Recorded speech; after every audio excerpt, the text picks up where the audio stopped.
ഒരു ബീൻസ്, ഇഞ്ചി, വെളുത്തുള്ളി, കുറച്ച് മുളക്, പച്ചവേപ്പില, ഒരു സ്പ്രിംഗ് ഓനിയൻ, ഇത്രയും നമ്മൾ എടുത്തിട്ടുണ്ട്. ഒരു തക്കാളി കൂടെ വെച്ചിട്ടുണ്ട്. മുളക് നെടുകെ കീറി, ഇഞ്ചിയും വെളുത്തുള്ളിയും നല്ലോണം അരിഞ്ഞ്, ഞാനത് ചെറുതായിട്ടാണ് അരിഞ്ഞേക്കണം. പെട്ടെന്ന് വെന്ത് അതിനായിട്ട് അലിഞ്ഞ് ചേർന്ന് കിടക്കാൻ വേണ്ടിയിട്ട്. കുറച്ച് കുരുമുളക്, അത് അത്യാവശ്യം നല്ലോണം ഒന്ന് ഇടിച്ച് ഞാനത് ചതച്ച് പൊടിച്ചെടുത്തിട്ടുണ്ട്. നമ്മുടെ കുക്കർ ക്ലീൻ ആക്കിയിട്ടുണ്ട്. കുറച്ച് മട്ടൻ്റെ പീസ്, അത് കാലാണ്. ഇപ്പം നിങ്ങൾക്ക് മനസ്സിലായി കാണും നമ്മൾ എന്താണ് ഉണ്ടാക്കുന്നതെന്ന്. അപ്പോൾ അതിനകത്തേക്ക് നമ്മൾ അരിഞ്ഞിച്ചിരുന്ന എല്ലാ കഷ്ണങ്ങളും നമ്മളിട്ടു. കൂടാതെ തക്കാളി അരിഞ്ഞത്,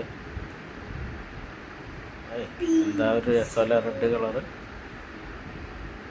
ഇത്രയും ചെയ്തപ്പോഴാണ് സവാള ഇട്ടില്ലല്ലോ എന്നുള്ള ഓർമ്മ വന്നത്.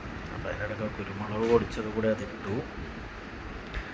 അതിനുശേഷം ഒരു സവാള എടുത്ത് ചകചാന്ന് നല്ല ഇതായിട്ട് അരിഞ്ഞ് അതുകൂടെ ഇട്ട്, കുറച്ച് മഞ്ഞൾപ്പൊടി, കുറച്ച് ഗരം മസാല, കുറച്ച് ആവശ്യത്തിന് ഉപ്പ് നിങ്ങളുടെ പാകത്തിനനുസരിച്ചിടുക. അതിനുശേഷം ഞാൻ കുറച്ച് വെള്ളവും കൂടി ഒഴിച്ച് നമ്മുടെ കുക്കറിലേക്ക് വെച്ച് അടുപ്പ് കത്തിച്ചൊരു 4 വിസിൽ.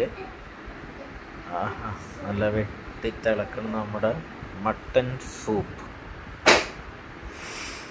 നല്ല മണമാട്ടോ. അടിപൊളി, സൂപ്പർ. കുറച്ച് ടേസ്റ്റ് നോക്കുന്നോ?